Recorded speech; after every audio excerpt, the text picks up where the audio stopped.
Attention!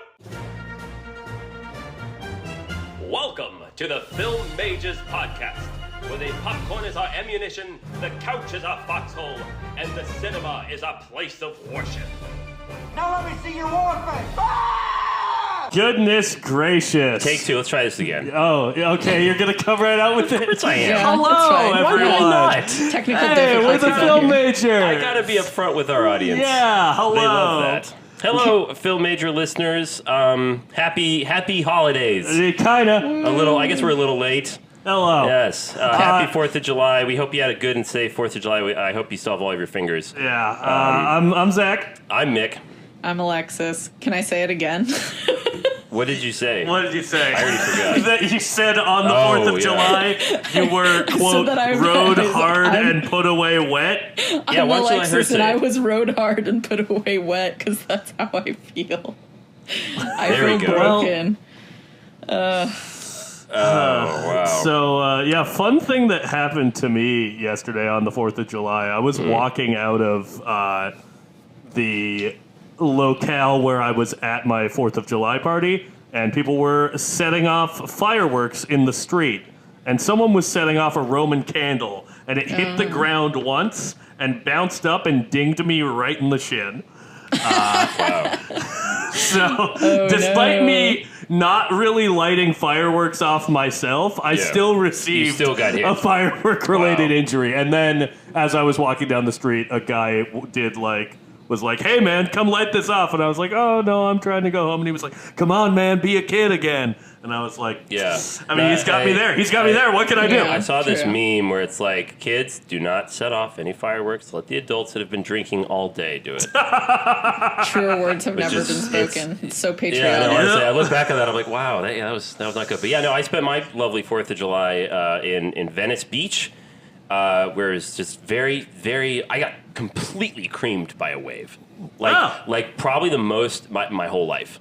Like, actually, I went ragdoll. Oh, yeah. I was at the beach no. earlier yesterday, and I So- several times got just my... Well, first, I'm not in the Pacific Ocean outside LA to swim. No, it's disgusting water. So why am I in there? I had to go pee. And Right. the nearest public restroom is like a 20-minute walk north on this very hot sand. So literally everyone else I was hanging out with was like, I've just been peeing in the ocean. So I'm like, okay, I'll go do that. So it's where people are surfing. There's some pretty big surf. And the problem is like the tide goes in very quickly and then out. So you have to like run with the water. Oh, yeah. Otherwise, the water will go beneath your waist and knees very quickly, and then it's quite obvious that I'm just urinating in front of 100 people.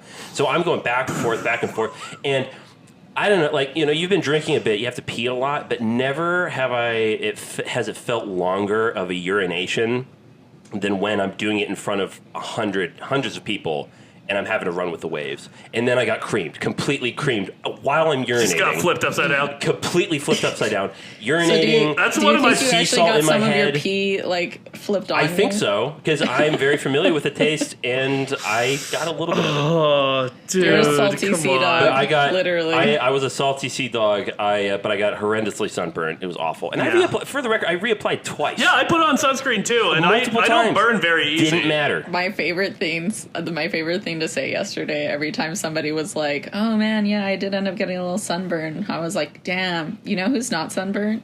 Me," because I wasn't in the Got sun. him. Fuck y'all. You were What did lurking? you do for your 4th of July? I went up to Bass Lake. My boss has like a house up there, so it was like me and my sister, my boss, you know, my nephew who's his son, and he has like a houseboat. We got some jet skis out. Like I've actually there's never a been boat on action? a jet. Yeah, I've actually You're never been blasting on away a jet, on a jet ski? before. Wow. Yeah, I'm just doing some real like out of pocket shit these days. Yeah, Alexis, what's going on? I There it know, is. living dangerously out Finally. here. Okay, but That was great. Yo, I my sister just totally fucking like knocked me off. Like, she's fucking crazy. That bitch is wild. I'm telling you. Okay, She knocked you off a jet ski? I have said that for years. She was going so fast, and I think she was like doing a donut or something at some point. Like, she did a bunch of fucking donuts out there, which you're not supposed to do, but it's fine. And anyway, she fucking threw me off. I thought I was gonna die for a second, but it was chill, you know. Were you were you like holding on to her from like the back, or were you on a different jet ski? You were on her jet ski? I was holding on to her from the back. And she flipped you, and she got you off. I fucking launched off that shit. The amount of money that I would pay to watch that video. I would love to see that. If there's video of that, I would like to post if that. There's video of that, put it on the TikTok. In the middle of the lake. That's hilarious. Alexis is having her own boat month. She was laughing really hard too, because at the end, like when we were like pulling into like, you know, put away like the houseboat at the end of the day, like we took out the inner tube and put it in the back of the fucking boat. And so I was like, okay, yeah, sure, I'll get on there with you, Jax. And oh my God, the amount of times that I almost fucking flew off of that thing too, you know, just like bouncing up and down, holding on for dear fucking life. Like that's why I feel broken. Like putting my arms up like hurts, moving kind of hurts, because I was holding like my body weight on this like inner tube like for a good like solid 5 minutes. It was awful. Hell yeah. Wow. Well, See, that sounds like a blast. I love that holiday, man. Yeah. We do some stupid shit. God damn it. Yeah, Let's see it's if you can get through this pretty year. representative of this country. Exactly. Do some stupid shit. With some loud explosions. Yep. Yeah. So speaking of stupid shit with loud explosions, Yes. Yeah. we're in Blockbuster Month.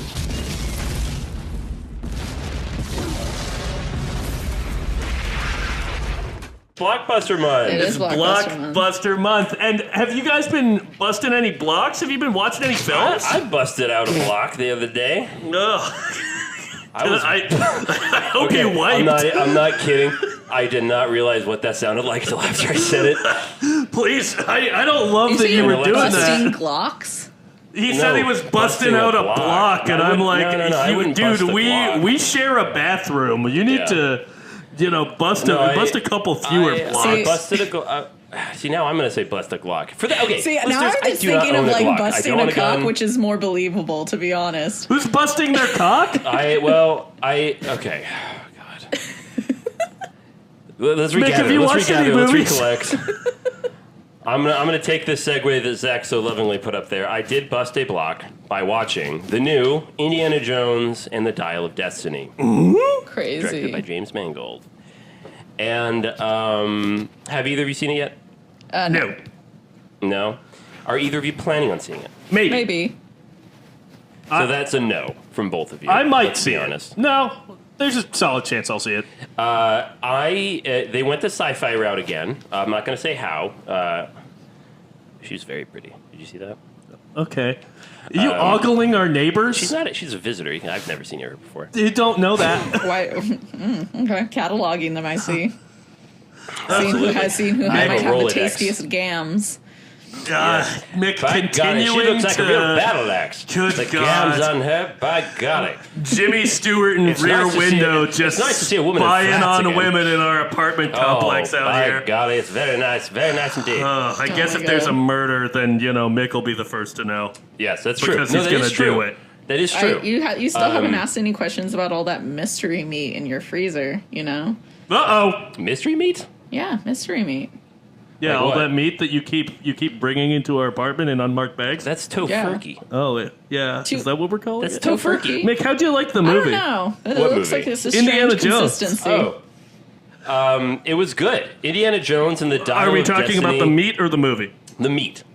That was the Indiana movie. Jones and the Dial of Destiny was it's not great, and I knew it wasn't going to be, but I still had a good time, and I'm really glad I saw it. Harrison Ford somehow, I don't even know how old he is now. He's 80. He's 80. Okay, I believe he might it. be 82 now. He still looks really good, and he's still making a solid case as to why he should still star in films.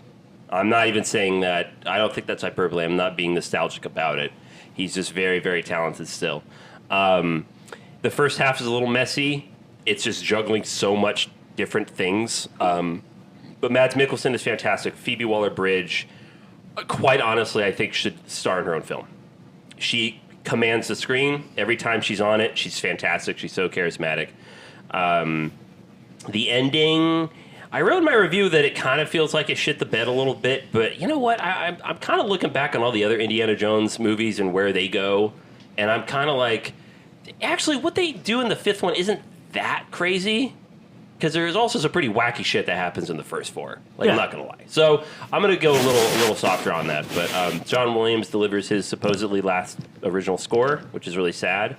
It was really, really good. That's the most compelling reason that I'll probably watch it. Yeah, knowing this will be the last time he'll play Indiana Jones, knowing this is the last time I will see a new film in cinema that's scored by John Williams, I just felt this kind of obligation to see it. Well, yeah, the dude has been scoring movies for like 70 years. Yeah, it's insane. John Williams, I believe, has been doing film scores since the 50s, right?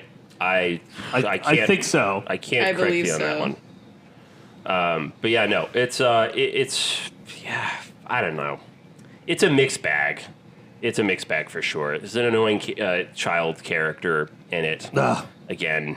We hate and there's the a lot of My cheap least favorite. callbacks. Oh, and something we spoke about is the... Did you just quietly say, I hate children? No, I Did you said say we that? hate the children. okay, bring us As down a with collective, you. as a Bring us down with you, No, I I'll see. go down with that ship. I'll go down with that ship. I don't know if I've ever I love heard you kids. say, like, oh my god, that As long as child it's a was four-legged so one. great. I don't know. Listen, it's... No, I've said You that. wanna- Dakota Fanning. Yeah, We're we the want. world. that's we true. want to That's go true. back. There's a few child performances. Yeah, I've we said love are kids. Great, We love them. Yeah, just you Isolate that audio. know, be in fewer movies. Yeah, exactly. Prison. We don't diddle kids. Do not we don't diddle kids. Yeah, Miranda sings out here. Anyways, Indiana Jones and the de-aging, by the way. Let's talk about the de-aging a little bit. Okay. Again, in freeze frames, it looks pretty good. Like, it's impressively good. But the problem is, somehow, the movie with this budget, it still kind of doesn't do physics correctly. I even the think wide that's an shots. effect that's basically never going to work because, like, we know what a human face looks like. You know? Yeah, well, the main problem, though, in Dial of Destiny is the fact that it is his very convincing young face with completely unaltered 82-year-old Harrison Ford voice coming out of it, and it just doesn't work. It works for some people. I even heard some people walking out of the cinema going, wow, that was fantastic. I totally bought that. And it didn't work for me. But Every day I gain more respect for Mike Flanagan just casting actors who look kind of like him. Jack Nicholson I and was Shelley talking about him Duvall in Dr. Sleep. yeah, So, yeah, I don't that's know. such a good movie. Yeah, I love love it. Dr. Sleep. So, it's a mild recommendation? I would give it I think you should see it.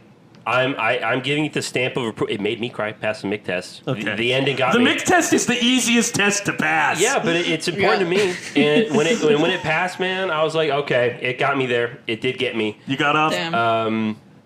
Yeah, so I'm glad I watched it. I think if you have nothing to do and you want to escape the hot summer heat, it would be worth your money to go see it. Okay. Yeah, check it out, folks. Alexis, what you been watching? I've actually been watching a bunch of things. Oh, that's good, because I haven't watched any new movies haven't? since we last spoke.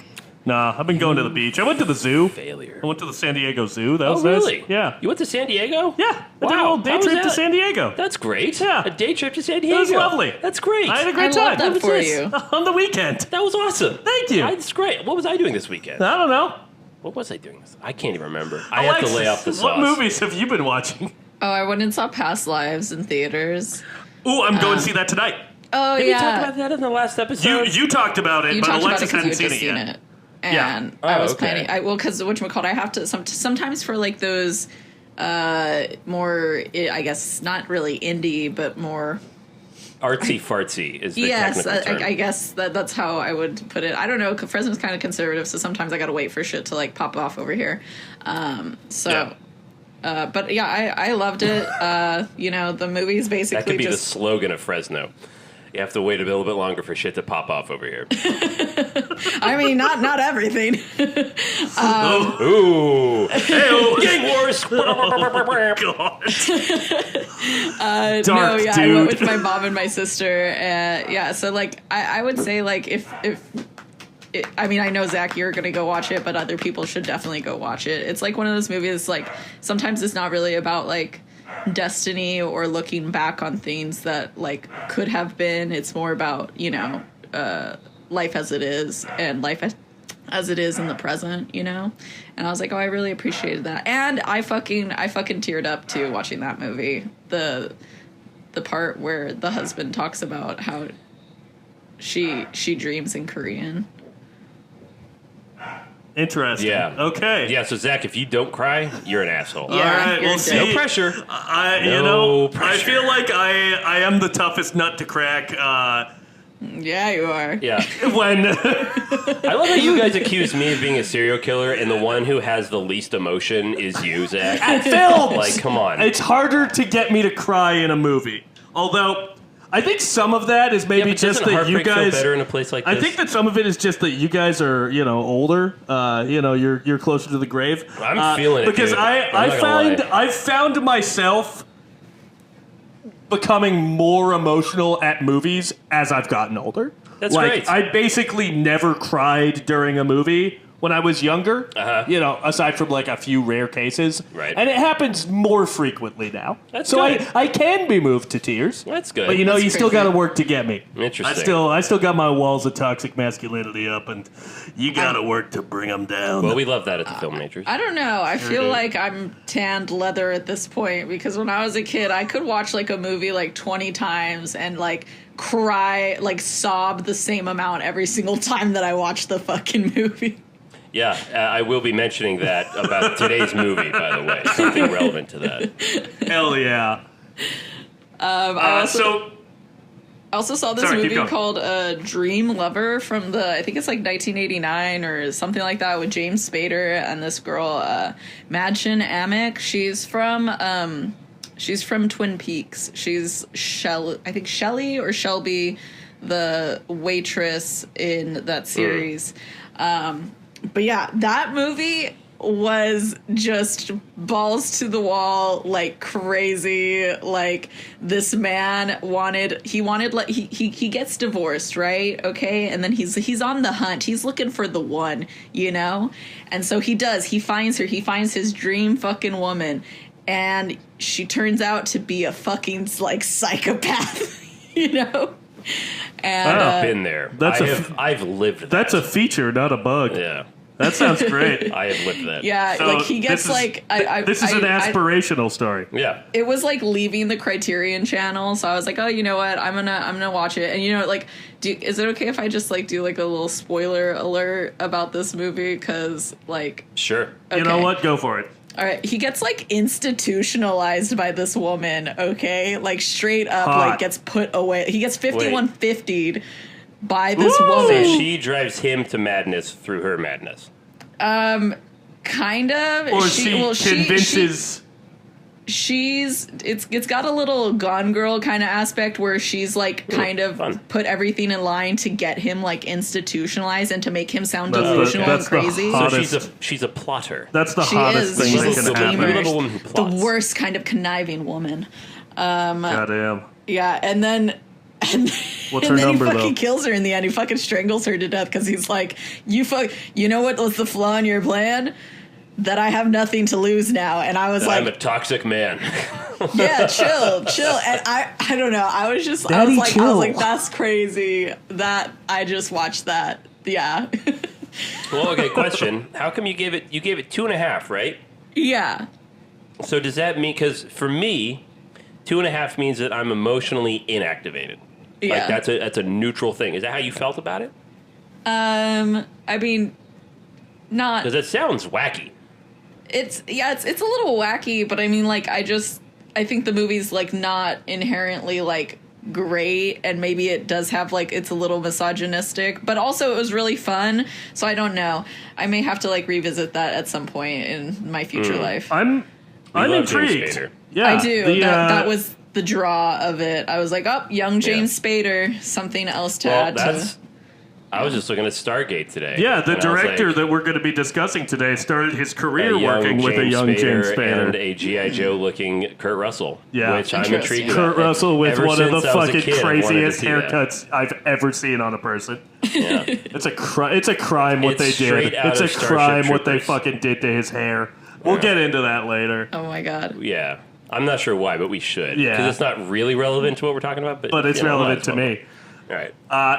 Mick, Yep. anything else? Yeah, I saw Pee-wee's Big Adventure, finally. Ah, Yeah.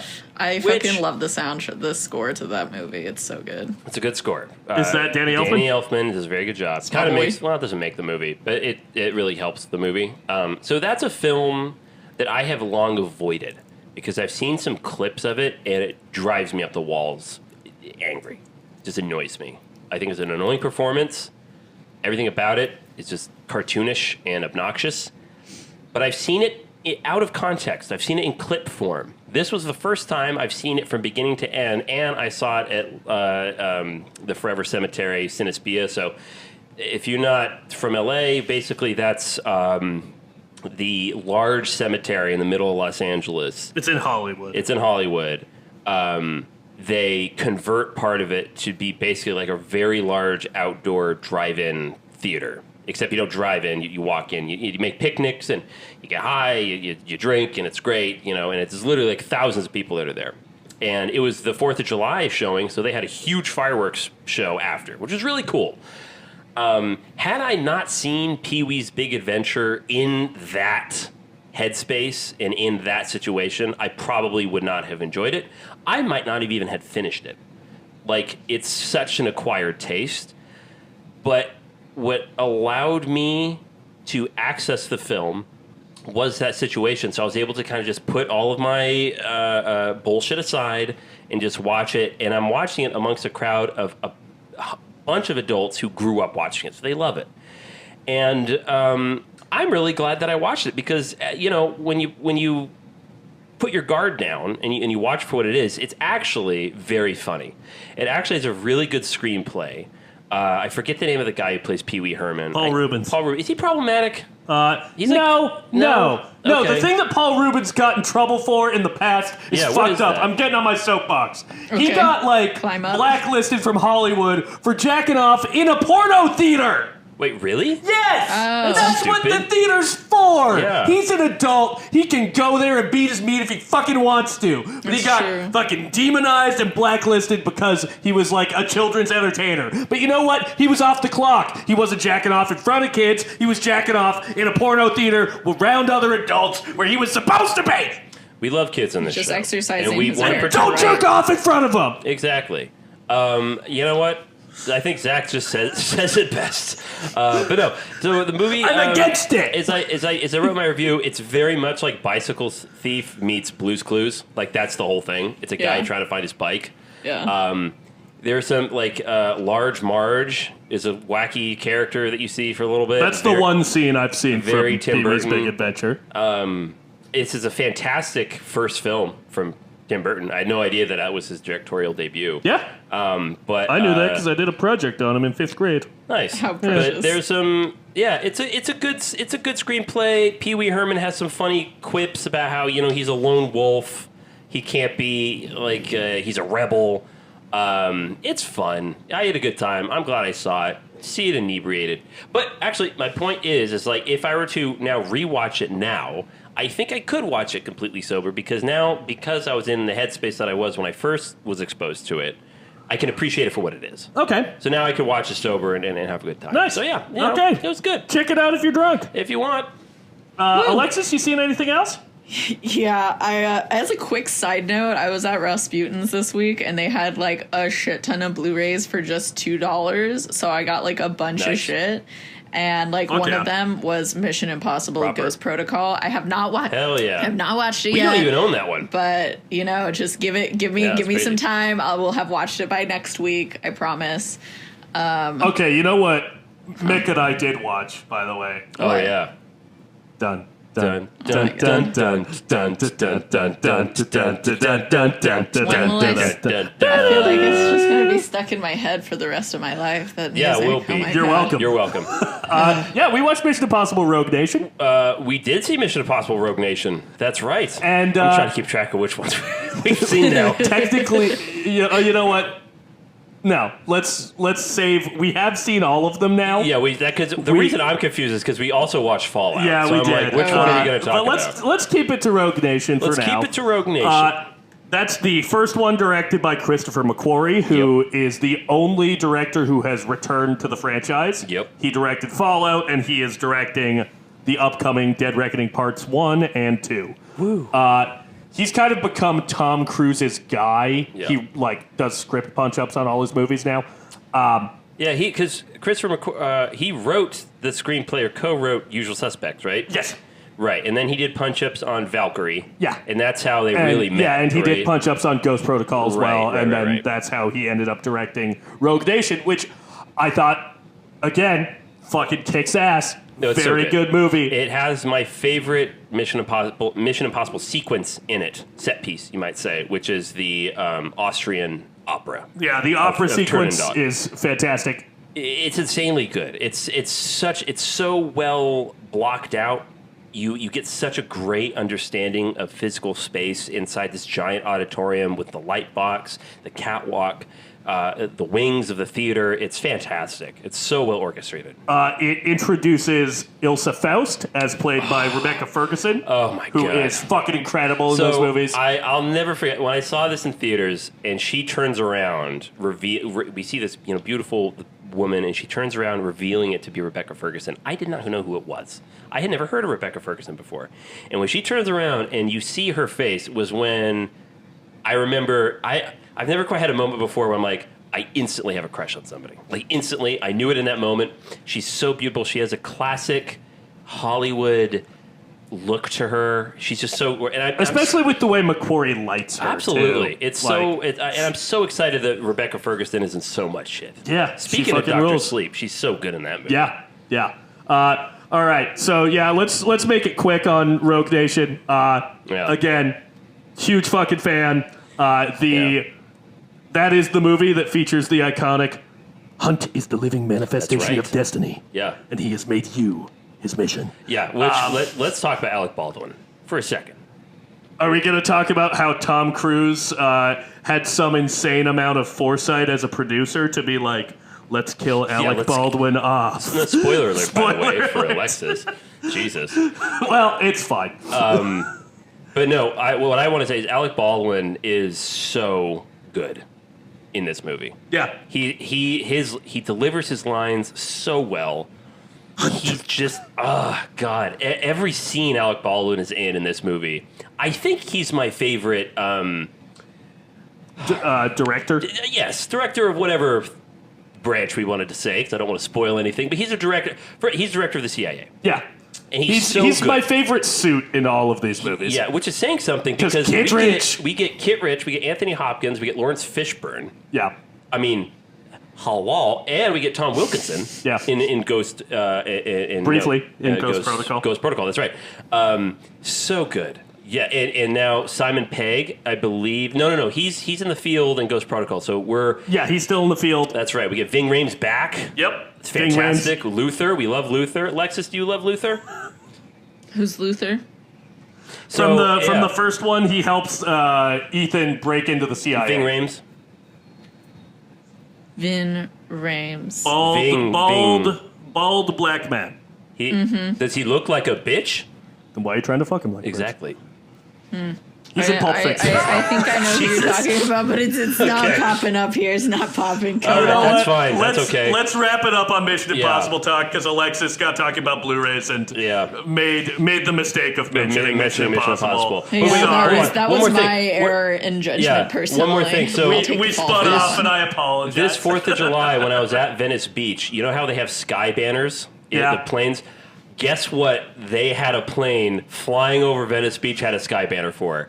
Yes, you guessed it. Mission Impossible: Dead Reckoning Part 1. A massive film poster is just flying above us. And it was at that moment that insane, all man. of the blood in Mick's body went down to his penis and he passed out. That's probably why that wave creamed me. I got distracted. Yeah, I was about to say you were really enjoying your pee, then you saw that sign, and it all went south from there. All the blood. Simultaneous creaming. So sorry, Alexis, you were saying other things that you watched after buying your Blu-rays. Yes. How many did you buy?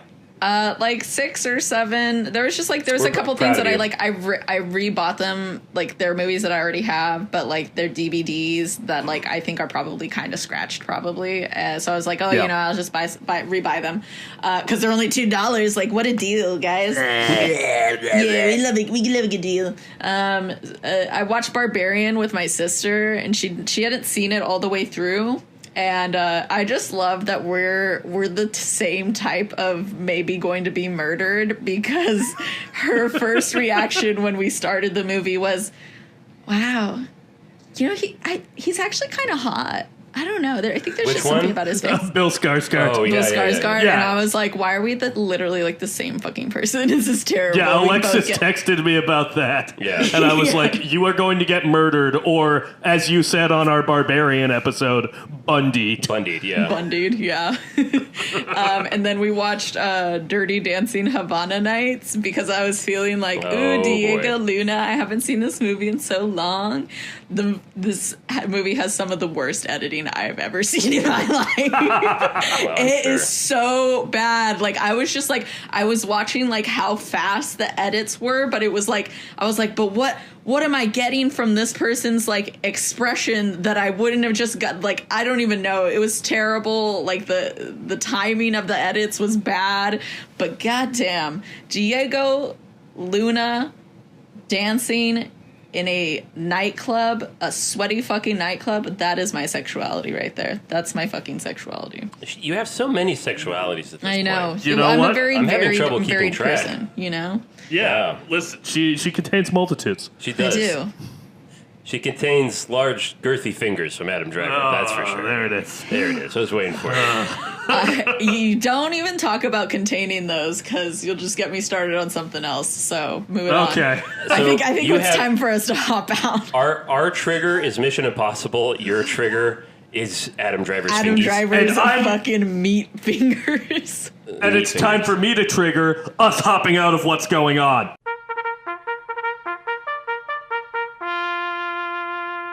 And we're back. We're back. We're back in it. We're back. We're doing it again. So yeah, we're out of what's going on. We're out of it, baby. And now it's time. It's time for a big topic, as it always is. It's time for our big topic. Get You this might not bitch know important lacking, topic. y'all. Yeah, Today is a good topic. I like it. You know, it kind of felt like we were going back and forth on some different topics. We that were all could do bouncing for around this various episode. bad ideas. And then I kind of realized Yeah. that there's only one topic that you can do in relation to this Really, film. only one. There's only one. There's only one we could do. Obvious choice, and that is, what are some of the best movie speeches? Oh. What really gets you there's so fired many. up and ready to charge the And, field? You know, when I was thinking of my choices, I was picking a few that I realized don't count. Because mine were monologues that were being delivered to like one or two other characters, which I don't think should count. Oh, so we're not going to do... I think a speech... Hunt is uniquely trained and highly motivated. That does not count. A specialist I without think equal. a speech should have to be a speech. It's to a large audience. Okay. Like that's the caveat. Because I was Like going to pick... how large of an audience? Like more than like 12 people. More than two. No, more than 12. I've got one that's definitely counts as a speech that's delivered See- to probably about 8 guys. I was going to do the one from Network. Oh, that totally counts. That's a rant and a monologue. That's not a speech. No, but that is delivered to an audience. No. You're talking about the Mad as Hell speech. Yes. That's not the one I'm talking about. I'm talking about the one that's delivered. Oh, what's the heavyset actor who's in Deliverance? He's head of the network. I know who you're talking about. Yes. I'm blanking on his name. That great monologue he delivers to him, one-on-one, which I think is one of the best monologues of all time. But I was like, fuck, I want to mention that, but it's not a speech. Well, it's a rant. You could bring up the one from Network. I could. It's not my favorite. I'm mad as hell and I'm not going to take it anymore. Yeah. Which is a pretty fucking great speech. That's like if J.K. Simmons was in that. That's what that sounded like. He would kill Give me it. pictures of Spider-Man. Alexis, what are you thinking? Oh, well, now I'm second guessing this one of my selections. Shoot it out there. Just shoot Okay, it. Shoot it all over us. Deep Blue Sea, where Samuel L. Jackson is great like one. That counts. Yeah, I think right? that I feel counts. like that one counts. counts. There's like 3 or 4 people in the room That with one him. counts just because it's funny. Yeah, I feel like if you're like, because that serves the same function. Yeah, that's inspiration. That's bringing us to the new act of the story. So the speech that Samuel L. Jackson delivers in Deep Blue Sea. I love the ending. Yeah, it's so fucking fun. Yeah, well, because he's basically like, I think he's like gone to like Everest, or his character's gone to Everest or something. Like he's used to doing like dangerous kind of situation things, and so he's like basically saying how like we can't let nature win. Like we gotta fucking like gather our balls together and like fucking go to the surface and show this shark what the fuck is up. And as he's finishing this speech, the shark comes out of this pool of water and just like chomps him in half. Yeah. It's a jump scare. If you haven't seen it, it's a full-on jump scare. It's very funny. That's a good pick. Yeah. I also have kind of a funny one from a movie that is definitely problematic, but has its moments. And that is John Belushi's speech as Bluto in Animal House after their frat has been completely kicked out of the school. Filmed in Oregon. Filmed in my hometown of Eugene, Oregon. But after Belushi is told that it's over and their frat is kicked out, he begins with, "What? Over? Did you say over? Nothing is over until we decide it is. Was it over when the Germans bombed Pearl Harbor? Hell no."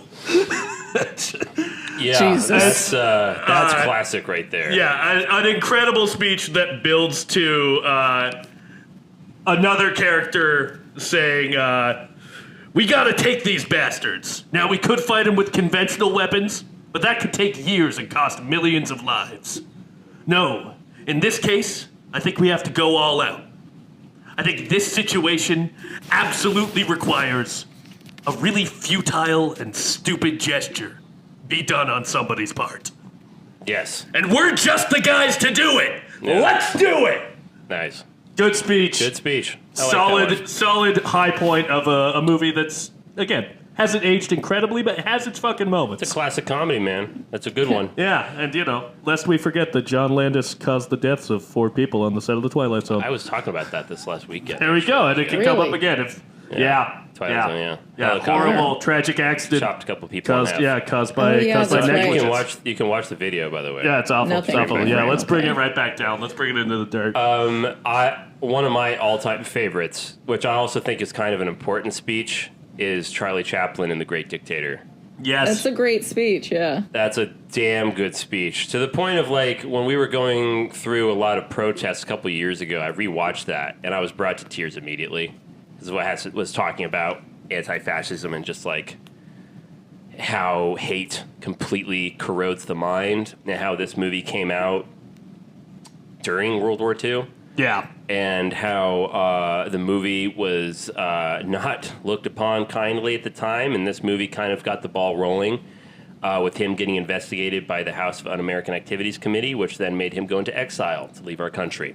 So, but that's all. That doesn't even matter. Like, the speech is, if you just isolate the speech, it's incredibly well delivered. It's insanely inspiring, and it's in a comedy. And it's not a funny speech at all. No. And that's, I think, what makes it so fucking powerful is that this is an old black and white Charlie Chaplin comedy. And a guy known for being silent on film. Yeah, exactly. It's a slapstick comedy, and yet it ends with one of the most poignant and profound speeches that I've ever seen on film ever since. I think it's hard to argue that there's a better one. Good call. In terms of, like, there are other really great speeches, but it's one of my favorites. Good call. Good pick. Yeah. Alexis, you got anything else? Oh yeah, I made a whole little list of it. I love it when you make a little list. Yeah, one of them was so I think this counts, but it's kind of like a rant. But when in Mr. Smith Goes to Washington at the end, when he's doing like a filibuster and he addresses kind of like the whole Senate, that's a big audience, you know. Yeah, and like he's just calling them out for being like hypocritical and shit, basically, and it's very much like the movie comes to like a focal point right then, and he looks fucking crazed, but the way that he delivers that fucking speech is so powerful. Like you feel very moved just listening to him. Yeah.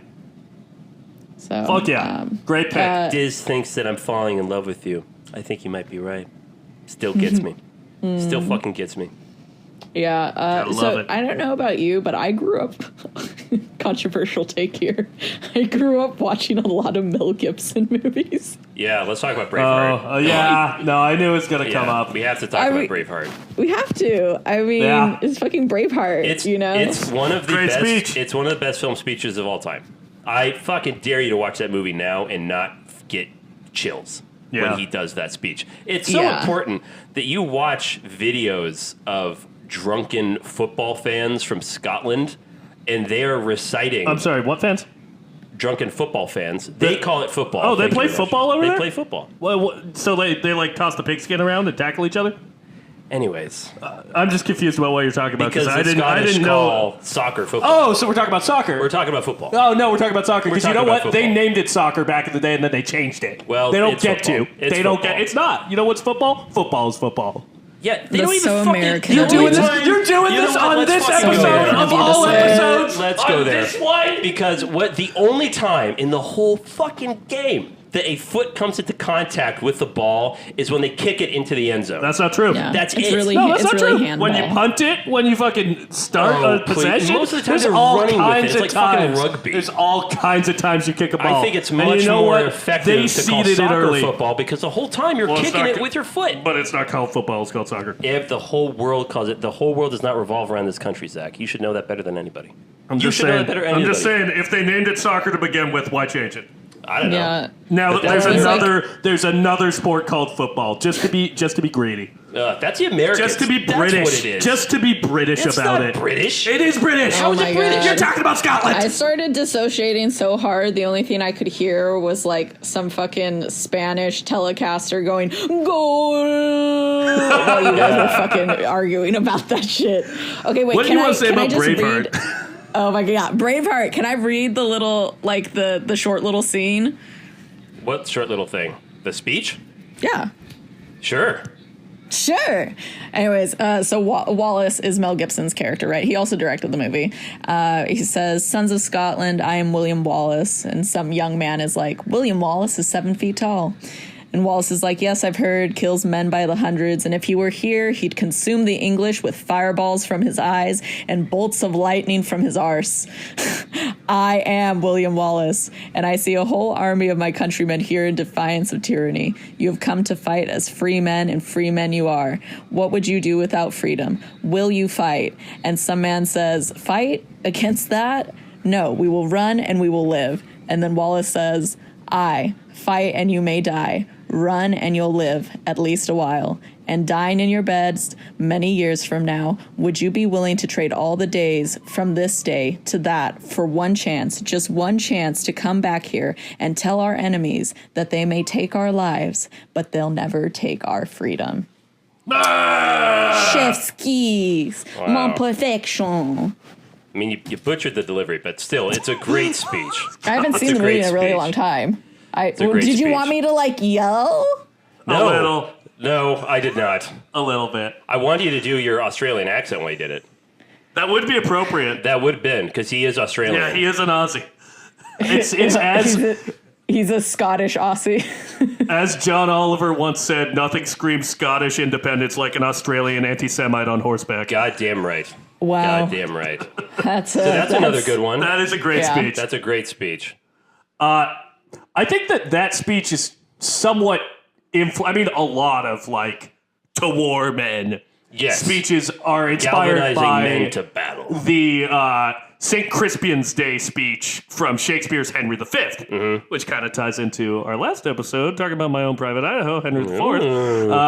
But yeah, the Kenneth Branagh version of Henry V has a really good version of the St. Crispian's Day speech, which is the speech that the term Band of Brothers comes from. Oh, really? Yeah. I didn't know that. Talking about how every Englishman who fights and dies with him will be his brother. That's I think he says, "We brave, we few, we band of brothers," something like that.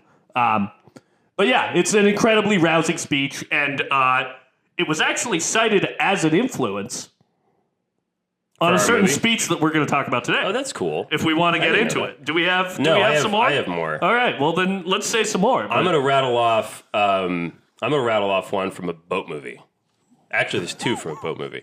One is Elizabeth Swann in Pirates of the Caribbean at World's End. Her rousing speech to all of the various pirate factions when she has been crowned Pirate King is a damn good speech. Hell yeah. That's a really damn good one. Great pick. Put the Hans Zimmer score. It just makes it so rousing. You want to go to fucking battle. It's fantastic. Speaking of Hans Zimmer scores, another great call to arms speech set to Hans Zimmer is Gene Hackman in Crimson Tide. That is a great speech that he delivers to all of his sailors in the beginning of the movie when they're about to go on their mission to be ready to fire ICBMs at Russia. He has this great speech about basically the role of the United States Navy, that we are the front line, and we are also the last line of defense. It's fantastic. It's a Tony Scott picture, by the way, so it's like torrential downpour. And it's also great because the whole speech is propaganda. And it cuts to reaction shots of Denzel Washington's character multiple times during the speech, kind of being like, I don't know about all that. Well, not that, but just like, wow, this is some bullshit. Yeah. Like that, but they're eating it up, and that's the point. That's the point. Gene Hackman knows it's bullshit. That's not the point. The point is to get your troops ready to fight the good fight. That's a really good speech. Really like that one. You know what's a good one? You are not in Kansas anymore. That's a really good speech. You are on Pandora, ladies and gentlemen. General Quaritch, man. Yes! From Slang himself. Yes! You know what? Start a counter. How many times can either Mick or I bring up Stephen Lang? Slang. And I'm so sorry, Slang. Come on, you're right. Slang, I apologize. And his Pandora speech from the original Avatar. Because, that's a hell of a speech. I used to know that by heart. Yeah. Crazy enough, like back in high school. That's what I did to impress the girls. Didn't work, but would have worked on me. Yeah, there you go. And you look at it. Who'd have thought? Huh? Look at us. Now we're all been shacked up together for 4 years. Oh my god. That's how we did it. Yeah, that's a good speech. Alexis, do you have any other good speeches? Or I will mention it. No one's mentioned it yet. I'll say it. Okay, Dead Poets Society, Robin Williams. I still haven't seen that. Which I think I've said that's a good one.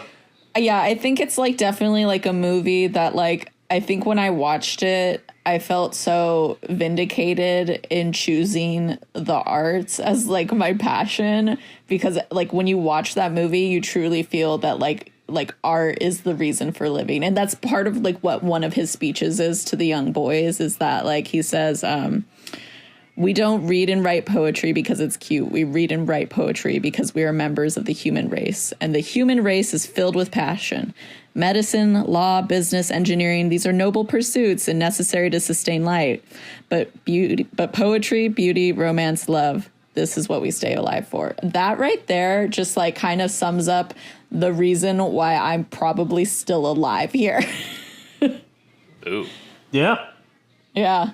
What That's else is there sweet. to live for than that? Does he deliver it to a group of people, or is it just one guy? Yeah, it's delivered to the class. It's a classroom. Okay. Yeah. I'll allow it. I'll allow I'll allow that. Okay. Yeah, that's a Peter Weir film. Is Yeah, it? it is. Yeah. That's the thing. I keep fucking Peter thinking. Weir makes a lot of good films. He does. He makes a lot of. He good makes movies. films for adults. He One might makes say. adult films. Yeah. you might say. Master and Commander, the far side of the world. That also has a really good speech in it, by the way. Oh, okay. This makes sense. Yeah, that's where we're going with it. I was going to say, for some reason, one of these days I will retain the fact that Dead Poet Society is not, in fact, a Gus Van Sant film. But for some reason, my whole life I've been operating under that assumption, and I always relearn it for the first time when someone tells me that Peter Weir did that movie. I'm There like, you wait, go. Gus Van Sant didn't do that movie? You're gonna have to for watch the 10th it. time? Yeah, I really should watch it. I love Ethan Hawke, love Robin Williams. Another good speech is from Stand and Deliver. That's a really good one where he's talking about where Edward James Olmos is telling his class that math is the great equalizer. And that people are going to judge you based on your name and the color of your skin and your complexion. I thought that Denzel Washington was the great equalizer. Technically. Well, I guess I can't argue with that. I can't argue with it. He got me. Zach. He got me. He is the great equalizer. Damn it. Fuck. And is someone going to fucking mention Aragorn? Anybody? Yeah, I was. Come on. I was. All right, take it away, Zach. Come on. Yeah, Aragorn's speech at the Black Gate is fucking fantastic. Yeah. The only reason I hesitate to bring it up is that it ends with something like "Men of the West to war," and being a white guy saying the phrase "Men of the West," that usually is never followed by anything not racist. But yeah, it's a damn good speech. Riles the troops up. Yeah. And it is not racist. It's the one time someone said "Men of the West," and they weren't a white supremacist. You know another really good speech from those movies, the extended version of, I think it's Two Towers, I think. Correct me if I'm wrong, listeners. But it's Jesus, why am I blanking on the name? Theoden? No, what's Sean Bean's character's name again? Oh, Boromir. Boromir, thank you. Boromir's speech to the Gondorians after they have retaken Osgiliath. Oh, yeah. That's a good one. And that's only in the extended version. Which is crazy, because that whole thing is so important. Theoden also has a fucking damn good one before the Battle of Gondor, Battle of Minas Tirith. Does he? I thought he did. Yeah, riling up the Rohirrim. Pretty fucking sure he. Rides along the. Rides along their ranks. Yeah, absolutely. To death. Yeah. That's a damn good. There's so many good. That speeches might be. in that I think that's my favorite. To war men speech from Lord of the Rings for sure. Alexis, any other speeches before we get into the big speech of the day?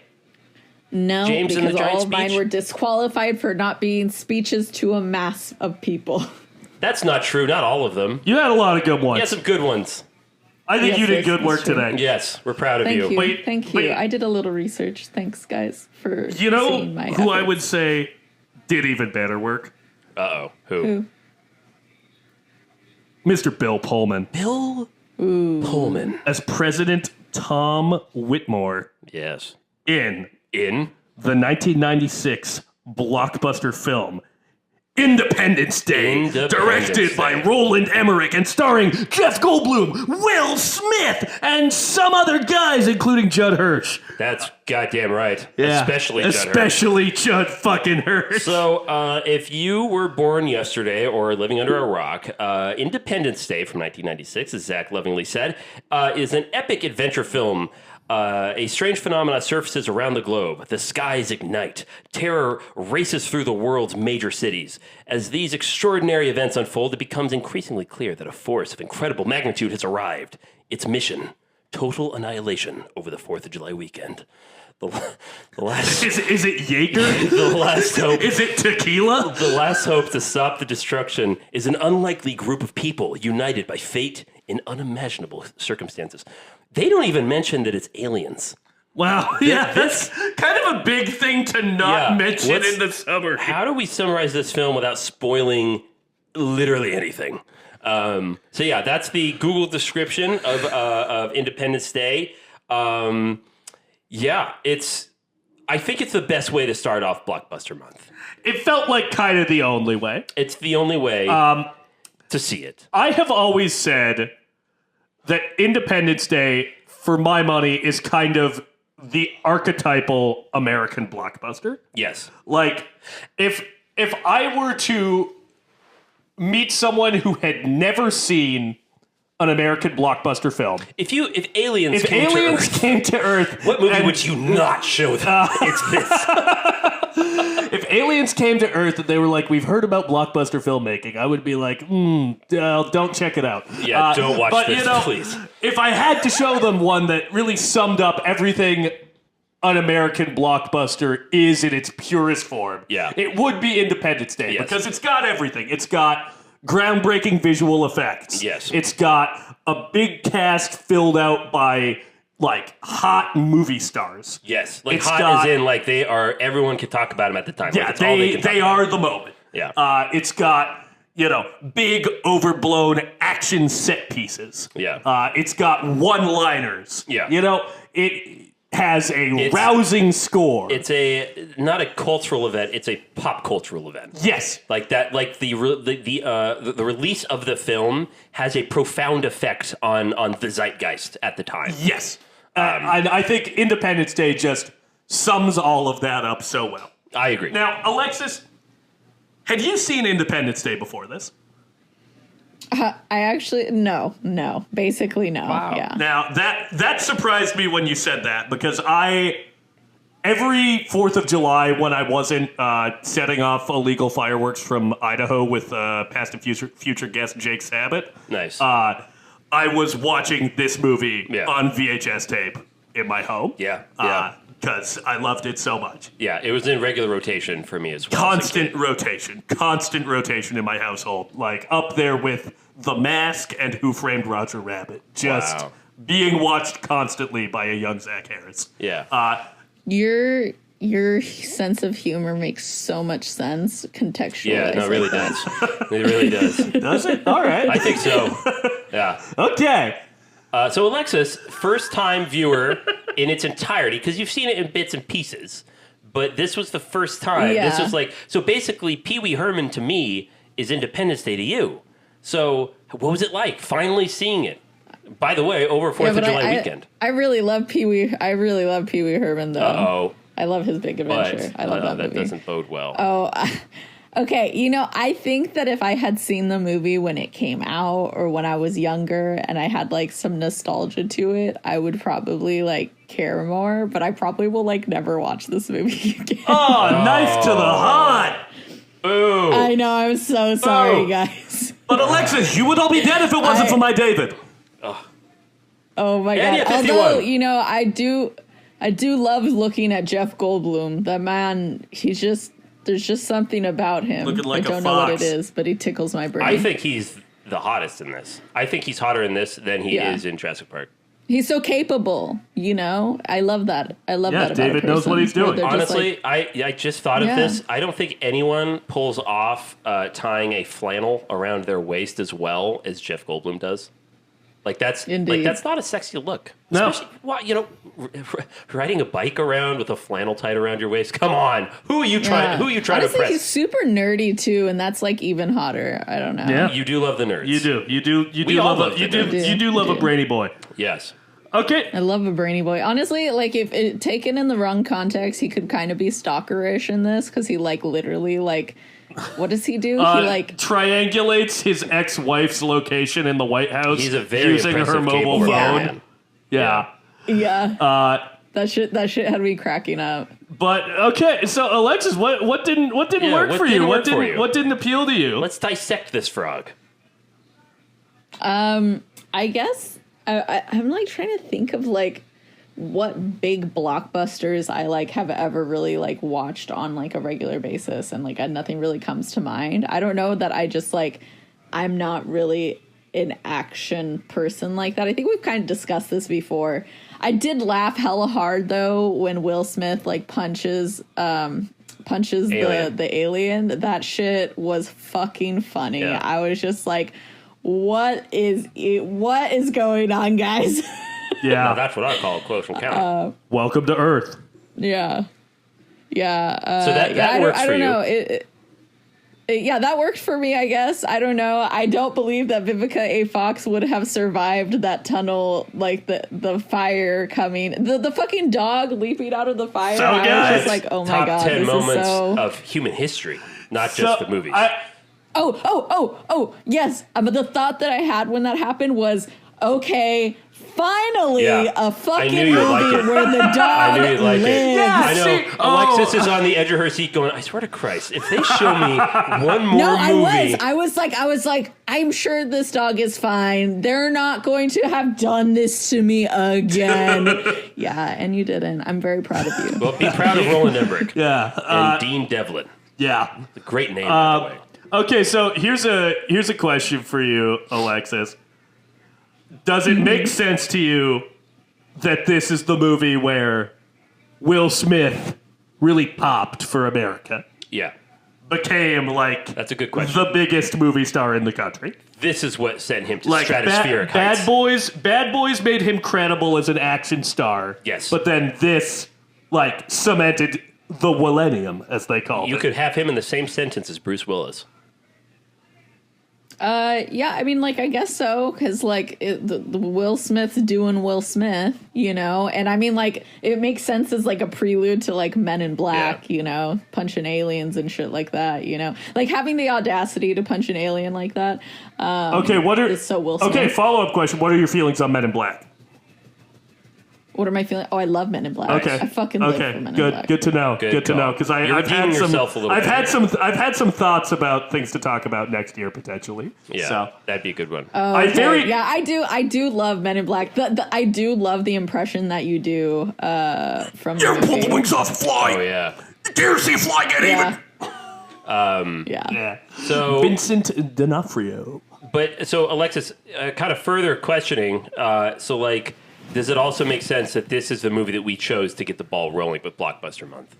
Like, do you see it? Do you see why we kind of consider 100%. this to be like, it the literally quintessential has blockbuster? everything that a blockbuster movie has. Right. You know, explosions, some sort of quippy comments and stuff.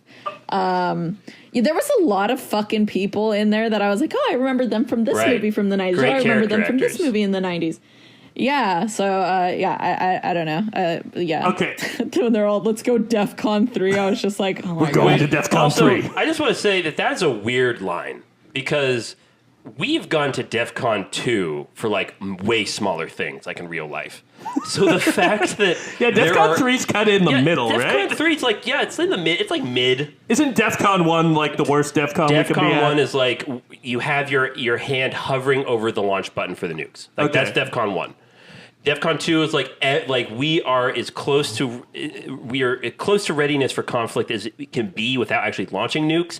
DEFCON 3 is like, all right, let's wake up the soldiers. I feel like we could have popped up to DEFCON 2 when the 14-mile spaceships popped up over all of our major cities. They'll be to the Capitol in 10 minutes. Like, all right, let's go to DEFCON 3. Yeah, I love how casual this president is. I never thought about that. That's really funny. I know. So when Zach and we watched this together last Friday? Yes. Friday. Yeah, we went to the New Beverly. Saw it on. It was the first time for both of us that we've seen it on the big screen with a audience. Yeah. And I noticed it then. That's what I noticed. Like, that's a weird line. But the one thing that we both noticed is one performance that really everyone loves. And obviously, Will Smith is in this movie. Jeff Goldblum is Bill in this. Pullman gives the performance of his career. Absolutely.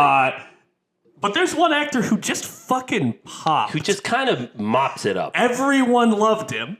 And that is Mr. Judd Hirsch. Judd Hirsch. The Ashkenazi Jew. I'm starting to, the most Jewish element of this movie, like indisputably, which Roland Emmerich, man of the tribe.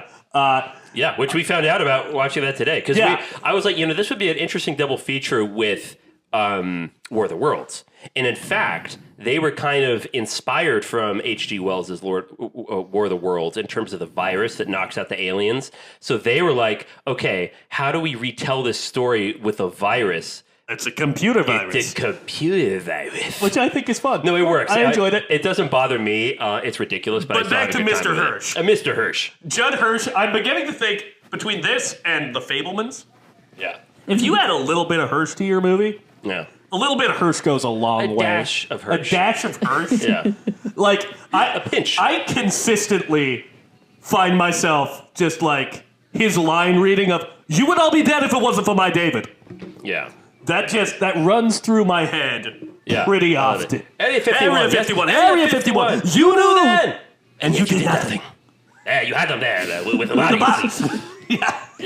You will all be known I as do my really David. like the father. Yeah. I will admit, I really like him. Yeah, so. Julius, he rules. The scene with him and Jeff Goldblum in the car together driving to Washington, D.C. was improvised. Yeah. Which makes sense. Which, wasn't Judd Hirsch, was he on Taxi? Yes, he was. That was his big breakout role. Yeah, so he came up with Danny DeVito. That's right. Wow. Which, God, that rules. That's fucking hell, that's awesome. a pairing right there. Oh, yeah. But yeah, no, that whole scene is improvised, and it's so hilarious because it's so realistic. Anyone who still has somewhat of a relationship with their father, it's so accurate. What, do you think we'll get to Washington and it won't be there? It's like, look, everyone's going faster. What? They're cutting me off. Oh, No one's cutting you off. it's so Jewish. Oh man. Yeah, no, I love that his like storyline is like reconnecting with his Jewish faith. Yeah. Like that, you don't really see that in a blockbuster very often. Yeah. And I love that you get like a like tinkly like series of notes when there's chimes. when he's handed the Torah by Jeff Goldblum. Yeah. Nice moment. As he says, when the Secretary of Defense is like, "I'm not Jewish," Judd Hirsch, nobody's perfect. Right, yeah, James Redhorn. Yeah. When he says that is so good. He's very good. James at this, Redhorn is a great 90s that guy. Alexis, have you seen The Talented Mr. Ripley? Of course she has. Yes, I have. Yeah, he's James Redhorn. He's the guy who hires Matt Damon to go find Jude Law. And he's also a forensic specialist in My Cousin Vinny. Yeah, he's all over the place. I still in need the to see 90s. that. Yeah. And he has a very convincing Southern accent in that movie. There is so much like crossover, like the two different actors that were in Mrs. Doubtfire in this movie. Yep, yeah, Harvey Firestein. Yeah. And the daughter. Lisa Jacob is her name. Yeah. Who? What And daughter? then The daughter of Russell K. Oh, right. She's the daughter in Mrs. Doubtfire. So the daughter of the president, Whitmore, is the girl from Arrested Development. What's her name? Is Michael Cera's girlfriend? Oh, that's Anne? Anne. Yeah, Mae Anne Whitman. That's Bland? Yeah, Mae Whitman is Patricia Whitmore in this. As soon as I heard her voice, I was like, "It's Mae Whitman," because she plays, she was a very prominent child actor at this time, and she was also in this movie Hope Floats, which Harry Connick Jr., who plays one of Will Smith's pilot buddies, is also in Hope Floats. Oh, he is fucking. He's and as soon as I heard her voice, I was like, I knew who it was. The fact that Harry Connick Jr. plays this role. Harry Connick Jr. Has an insane 9 minutes in this movie where he is like. Can I say that he's trying to do a black scent? It's kind because it seems like that's what he's doing. African American, and then he definitely does an impression of the Reverend Jesse Jackson. And the weird thing, it's a good one. It's a good impression. It's just that didn't track as weird to me as a child. I was like, oh yeah, this is a fun guy. So sad that he died. Yeah. And now that I'm watching it, I'm like. What the fuck is going on? For all of our here? young listeners, for those of you who don't know, Harry Connick Jr. is kind of like a discount Frank Sinatra a little bit. He's very good at those old kind of sing-songy things. He was also an actor, but he has a big musical career. So the fact that he's in this playing a co-pilot who does kind of black voice, he's very white. If you've seen the movie, then you know. It's a weird choice, but it kind of works. It's crazy. Actually, two actors from Donnie Darko are in this movie too. Oh, really? Oh, shit, no way. Which ones? Yeah, Mary McDonnell, who plays the president's wife. Oh, yes. Is the mother of Donnie Darko, and then James Duvall, who's the oldest son of what's his name, the pilot Russell K. Mm-hmm. The oldest son. He's also in Donnie Darko as one of the friends, and he was also in almost all of Greg Araki's movies. I'm glad you said it because Edwin was badgering me to mention this on the podcast. Yeah, I good because I figured as soon as I saw him, I was like, my boy. I know that you had talked about watching the Doom Generation, so Yeah. The Doom Generation and Totally Fucked Up. He's in both of them, and I can't give you any spoilers, but yeah. There you go. It's funny that this is kind of like the one massive movie that he ended up in. Yeah. Okay, so I've got a thing that I'd like to circle back to that Alexis mentioned when she was talking about this as a sort of archetypal blockbuster. This being lots of big action set pieces, explosions, and quips.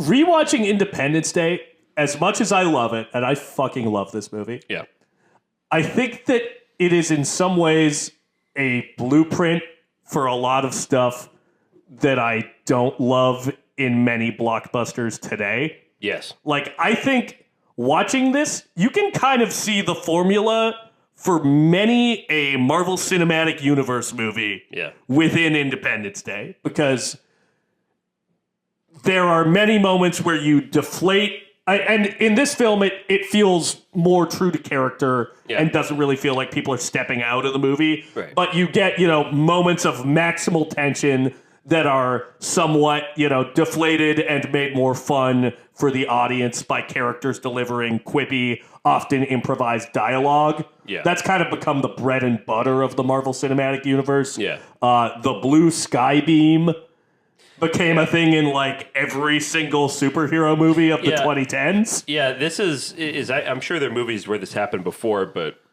I mean, having a giant alien ship hovering over downtown Manhattan is just now, it's a dime a dozen. Yeah, and I think the other thing that this movie kind of set off that many a summer blockbuster has felt like it has to imitate is like worldwide stakes. Yes. Like, which everything has to be the end of the world or the end of the universe. Right. And like, I think that this movie does a really good job of selling those stakes by establishing a big cast of characters and making, the world feel lived in. It also feels very international. Yes. You see that this is affecting everyone equally. And you know what? I would go a step further, saying a type of movie that keeps trying to replicate Independence Day are just other Roland Emmerich films. Okay, I was about to say, and they're just not as good. I looked at his whatever his list of his filmography. Yeah, his filmography, and I was just like, oh shit, he's done basically like every fucking apocalyptic movie within the last 10 years. They call him Master of Disaster. Yeah. Okay. Although Didn't he also do The Patriot, weirdly? Yes, he did. Yeah. I love The Patriot. You know who else loves The Patriot? Your dad. My dad. Oh, yes. Mr. He also is a big fan of The Harris. Day After. He's a big guy, Day After Tomorrow guy. Which is he really? I don't think that movie's that good. That's with Dennis Quaid. Okay. Don't come for me, but I've seen The Day After Tomorrow like a dozen times. That's so crazy to me. Loved that fucking movie growing up. I was like, Emmy Rossum played Christine in The Phantom of the Opera, and Jake Gyllenhaal was like young and dumb and full of cum, and just like loved him. There it is. So, it just had everything I really needed. She's like, that's all I needed. That was all That's that why I needed. I watched it 20 times. It honestly, was always out of on all of TV, his I films, swear. out of all of his films that I'm kind of morbidly curious to revisit, it's definitely Day After Tomorrow and 2012? Godzilla. Oh. No, 2012 is bad. I kind of want to 2012 rewatch is it. bad. I have rewatched it kind of recently, like clips of it, and I'm like, oh. I liked 2012 when I saw it in theaters, but granted, I was like... Yeah, it's not a good 13? film. It's not a good film. great. It's amazing, like the amount of movies he's done that have tried to stick to the, like what, he did Moonfall? Yeah, I kind of want to see that too. He did. That I'm looks such a fucking schlocky, dumb even in the idiot. It trailer. looks bad. I'm such a fucking empty-headed And dunce. here's a weird thing. So I'm a huge World War II fan. I love movies about it. I know where you're going with that. I love movies about it. I also love it as a historical topic. What movies? Triumph of the Will? So when I found out that they were doing a Midway picture, which the Battle of Midway was hugely pivotal, and I fucking talk about a boat movie. Battle of Midway would be incredible. And when I saw the new Midway film, and it was showing clips, I'm like, okay, looks like a lot of CGI, Okay, looks like a lot of C-rate actors. And then it said, from the director of The Day After Tomorrow and Independence Day. I went, oh no. So it's to the point now where when it says directed by Roland Emmerich in a new movie, I'm pretty much like, so I'm not seeing that. Which is such a bummer. Sad. No, it is. Because I was watching behind the scenes stuff of this movie. Yeah. Like, there are so many clever production tricks going on. Like, this was made at what I think was the sweet spot of blockbuster filmmaking. In terms of where CGI. CGI was at a point where it could be used, but it couldn't be used for everything. So, like, I was watching them, put together the shots of the cities being destroyed. This is insane. And what they did was they built a, scale model of the cities. Then they turned it vertically. So it's at a 90-degree angle. At a 90-degree angle to the floor. So then they set the camera up at the top of that. So looking down the barrel of the city. Right. So it just looks like it's looking at the city as it would be normally. And then they shoot fire up it. So the fire flows through the city, rising up towards the camera. And they shoot it like in slow-mo. Yeah. So then they bring it back, and it looks like this giant fire, this wall of flame coming up through the city. And it's all miniatures. I didn't know that Independence Day, to this day, holds the record as the most miniatures used in a single film. That's so cool. And it beats out the Lord of the Rings trilogy. Wow. And that kind of blows my mind. And a lot of film historians kind of maintain that it probably won't ever be topped, considering where we're going with, technology these days. Yeah. Independence Day will probably forever hold that crown. Like, every shot of a jet firing a missile, miniature. They have little missiles that have little M80 firecrackers in it, and they fire, and it whoosh, goes off. Those are all miniatures. That's crazy. The pictures of Air Force One flying, every shot, miniature. It's just lit really well. They're floating with fishing line, and they just have a backdrop, and that's it.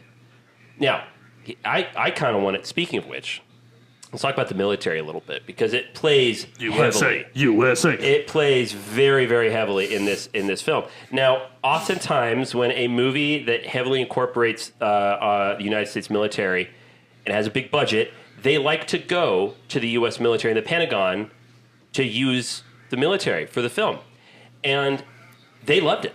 The Pentagon loved this script. I'm sure they fucking did. Because why? Because the Americans are the fucking heroes, You're man. goddamn right. Not only are we the heroes, the American military is what saves the day. Oh my God. goddamn right, Okay, President. that I think was part of what I didn't love about the film. I was like, I think I literally had this moment where I was just like, why it always got to be us that are just like, oh my God, we're the smartest. We're the ones that are clearly going to fucking save the world if this happened. Like, it's going to be us. It's going to be an American who fucking figures it out. Anyways. It's I agree with you. I agree with you so much. And if it were any other movie, I'd be completely on your side. It works weirdly for this film. But there's a certain magic to Independence Day for me. And it might be the speech. It is the speech. I think it's... Can we talk about it a little? No, because I'm not done yet. Oh, but we got to talk about the speech. But here's the thing. The United States military had no involvement with this film. I know why. Zero. And the reason is because they went to Roland Emmerich and they said, we love it. We love everything about it. There's just one thing we don't like. Can you get rid of Area 51? And Roland Emmerich said, no. It's like the whole thing. A whole act takes place around Area 51. Basically the last half of the movie. And the military said, look, we will give you planes. You can shoot at our military bases. We'll let you do it, because they do that for other movies. We'll let you do it. But you have got to get rid of Area 51 from your script completely. It has to take place to someplace else. Area 51 does not exist for this film. And they stuck to their guns and said, no, we're not going to do it. So every military truck, every military plane, every military base in this film is all either a miniature, a set, a toy, or just some charade of a plane that's not actually real. Mm-hmm. And that is insanely impressive. Yeah. But also, let's go a little conspiracy. Why do you think they wanted to get rid of Area 51? So now I get to bring up David Grush. Do it. Have you heard this recent news story? No. There's a U.S. Air Force officer and former intelligence official publicly claimed, based on testimony, that he was that the U.S. essentially has been hiring out contractors to pick up crashed ships that have been deemed of non-terrestrial origin. And he said that essentially for decades our government has been trying to reverse engineer this technology to figure out how it works, and other countries are also doing this. And a bunch of people who are he's come to Congress with this under whistleblower protections, saying that they should be privy to this, and they're not. There should be congressional oversight over this. And insane. A bunch of other people in the intelligence community and in the Air Force have been he's a credible, he's a legit guy, incredibly credible guy. Wow. So that's kind of what's happening in this movie. And what's crazy He's also said there are bodies. This came out in 96. The CIA did not publicly admit that the Area 51 was a real facility, government facility, until 2013. And that was only because the Freedom of Information Act, something had lifted, and someone came to the CIA saying, "Is this real? Yes or no?" And they had to answer, and they said yes. So when this movie, we take that for granted now, but you have to remember this movie's coming out and being developed in the mid-90s. So of course we were talking about Area 51. There were whispers of it, but that's why the government was like, "You cannot have this in your film, otherwise we won't help you out at all." And that's fascinating. And also one other thing, if we want to go really conspiracy here, is that they definitely moved the ships out of Area 51 to somewhere else? Yes! Yes! Well, no, I was going to say, so there have been testimony from people that have been, like Russell K., who have been abducted by aliens, and have said that to their testimony that aliens don't look like these little green men or have little olive-shaped heads. Most testimony that does actually agree from completely separate cases all maintain that alien skulls are almost triangular shaped. And if you notice that the alien creatures in this film have very triangular shaped heads. Right?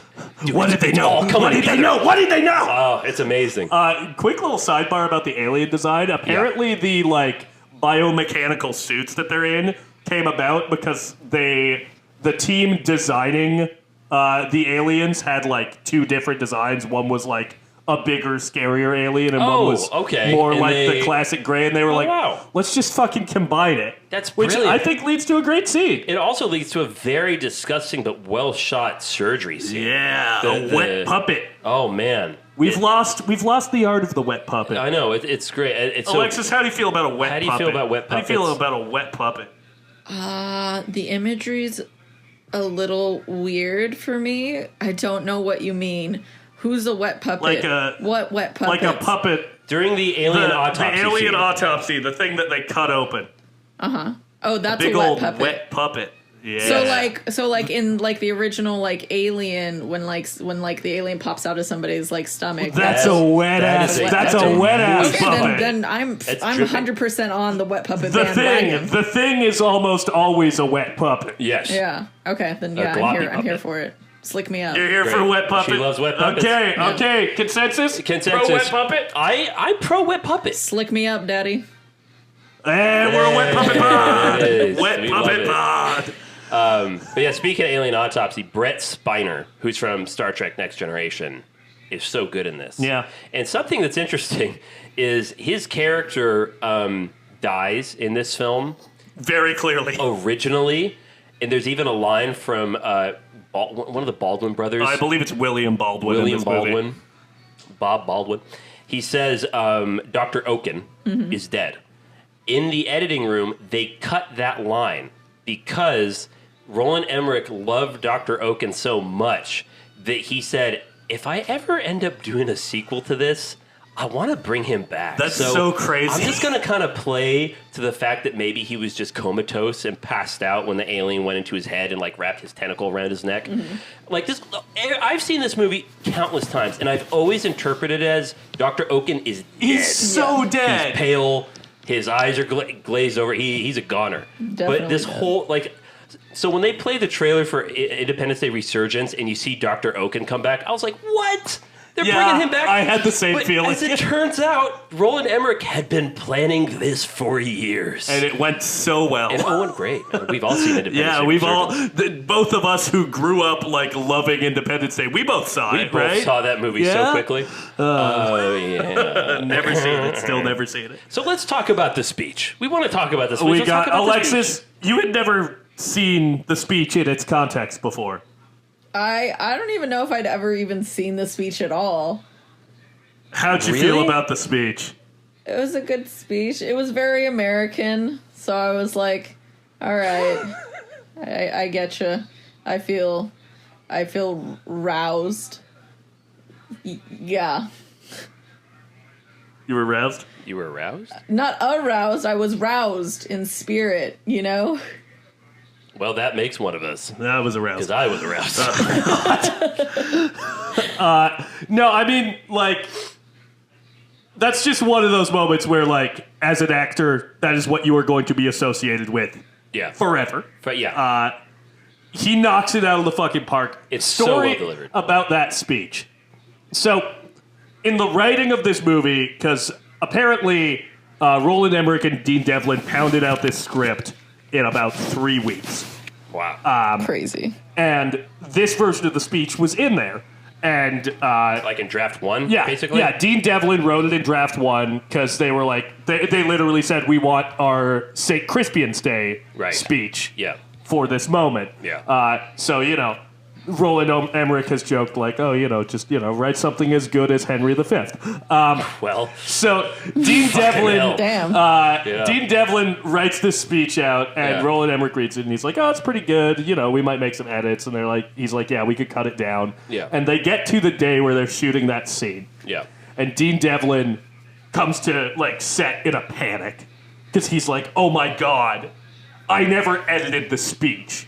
I never like revised This is it from our first draft one speech. This is terrible." Yeah. And he's like frantically trying to like make notes on it in his trailer, and then he hears that like, oh my god, they're already set up and Bill Pullman is rehearsing this speech.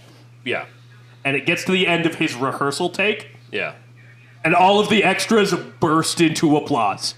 Yeah. Just go crazy for it. And he's like, okay, I guess I don't need to change anything. Yeah. And they basically shot like 2 takes of that scene. No and shit. most of the Which take is in the movie?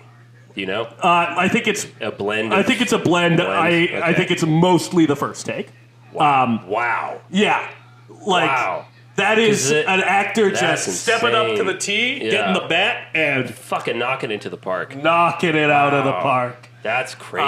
Yeah, It's no. so good. I think this is the best movie speech of all time. Oh yeah, At no, least I in think terms of I delivery. think that he fucking dunks on William Shakespeare. He fucking did it. William Shakespeare, who Dean Devlin all day, baby. That's amazing.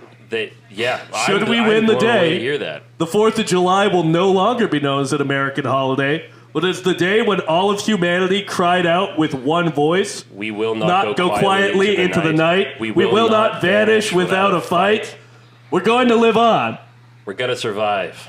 Today, we celebrate our Independence Day. Fucking hell. Dun, dun, dun, dun, That's amazing. Yeah, so that speech is so popular that apparently in Ukrainian Twitter, they share that video comparing that to like, oh, this is like President Zelensky Oh my god. with our troops. Oh like my that's God. how much. Memes have made war so fucking embarrassing. Yeah, no, it's very interesting. It was really cool before memes, and now it's embarrassing.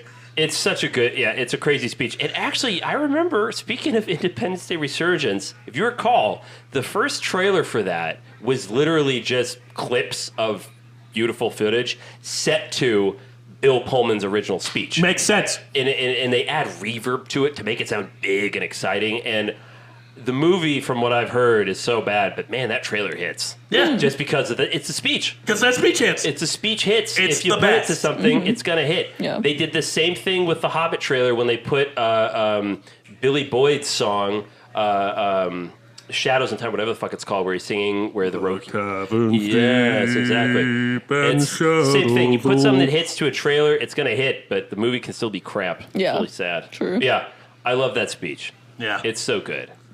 What else? Oh, Alexis, do you have any thoughts, please? I'm sorry, we're so jazzed about this movie, and I want to hear what you thought. One other note, and that was just like how fucking Californian, like Vivica A. Fox's response to she goes, "That wasn't even a 4-pointer. Go back to bed." Yeah, About the funny. fucking earthquake, and I was all, "Yep, that's us. That's us. Don't give a shit about earthquakes." Yeah, I've maintained that I don't think I've ever noticed an earthquake Yeah, literally. while it's happened, and not in Southern California yet. I've experienced earthquakes in Southern California a couple of times, and every time it has been someone saying, "Hey, did you feel that earthquake?" And I was like, "No, what? Yeah. No, what are you talking about?" I only felt one because I'm built different. in Arcata, where we went to school together. That one hit pretty hard, and I was in the top floor of a 2-story apartment building, and just being in a building that's swaying back and forth, not a big fan of that. Yeah. Not a big fan. That's no good. I don't like hearing the building creak. Yeah, that's not what you want to hear for sure. Yeah, no. Building's not supposed to do that. Buildings ain't supposed to do that. No. Vivica, she's great in this film. Yes. She's really, really good. Very sexy. Okay, well, speaking of her being sexy, so this movie screened at the White House. Love it. And like the cast, for Bill Clinton. yeah, in front of Bill Clinton. Oh, nice. Slightly before the Lewinsky scandal broke. Yeah, I was wondering if she was And, there too. she during that was. screening. She was under the table. Oh my god. Lewinsky? You're Come done. on. You're done. Come on. You're I thought you were talking done. about Vivica A. Fox. No. So Vivica A. Fox was there, and apparently she met Bill Clinton, and Bill Clinton was like, "Hey, Vivica, I loved you in Independence Day." Really? And I'm like, I bet you fucking did, Bill. dirty Yeah. dog. I bet you did. Wow. It's so That's Clinton. Yeah. Yeah. What else? Do we have anything else about Independence Day? Do we have any favorite moments or Alexis moments that stuck in your craw? Yeah, the dog survived, and I was very happy. That's it. That's the tweet. All right. I'd like. Alexis did not love this picture. That saddens me. I'm so sorry. That's okay. I stopped I think- it like dozens of times because I just like was having such a hard time paying attention. I think you're gonna be more jazzed next week. Yes. I'm really jazzed. I already forgot what we're doing, but I'm super excited. I'll announce it. I think you're gonna like it. You'll like it. I don't know if you'll like week 3 as much. I don't know. We'll see. We'll see see. how it gets there. But in terms of Independence Day, I want to talk about Randy Quaid a little bit. I was also just about to We bring up have Randy to talk Quaid. about Randy Quaid. Russell K, sir. Fantastic casting. Yeah. I remember after we went and saw it at the New Beverly, another in an alternate universe I'd like to see Gary Busey. Yeah. Play this part. Other actual Hollywood lunatic. Yeah, for real. But Randy Although, Quaid to be is fair, so I don't good know in if this. Gary Busey has gone down the Trump train, and Randy Quaid has. Oh, definitely. And I buy it. You are Russell K, man. That's a Trumpster. That's a man. That's a big old That's a man Trumpster. who has lost it. That is a man unmoored from reality. Yeah. Apparently, in the first draft, I'm not exactly sure how this works, but apparently he gets a missile, or the Yes, military they gives shot him it. a missile. They shot it? Yeah, they had to change this right no before the shit. movie came out. So, Alexis, they put a missile on his biplane. Yeah, the one that he's like crop dusting with at the beginning of the movie. And that he flies up the wazoo of this ship and fires the missile or whatever from his biplane, and then that's that. So he was on this mission of suicide the whole time. They, in the editing room, I guess, decided like, oh, I think it's more impactful if he decides in the moment that I'm going to sacrifice myself. That shit made me sad. Yeah, that's okay. Oh, yeah, it's sad. This is like the thing that Mick and I talked about a little bit. Like that movie, that moment is like, you talk about emotional manipulation in film, and that's something that Spielberg gets praised for a lot, is being a filmmaker who knows how to tug at your heartstrings and manipulate you emotionally without you really noticing that it's happening while it's happening.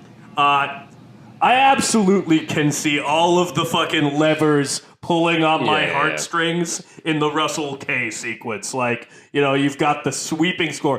Da, da, da, da, da, da. You've got like the shot of his kids. You've got the missile jamming, which, like, oh, come on. No, my eyes swell when they show an insert of his family picture. Every single time when he goes, tell my children I love them very much. And then you know immediately, I'm like, oh, no. no. Don't do it. Russell. Come on. But you gotta do it. Yeah, it's, God. And it's so great, too, because he goes from the words of my generation up yours. Yeah. And it's cool, too, because this whole... All right, you alien assholes. Yeah. What I love about it is this whole time, we have this whole backstory that he was abducted by aliens. And even his other backwood hicksters are like, and, you know, they took him up in their spaceship, and they abused him. Sexually. And so it kind of fucks with him a little bit. And even what I love is when he volunteers, like, all right, we need pilots, anyone that can fly. And he's like, I'm pilot.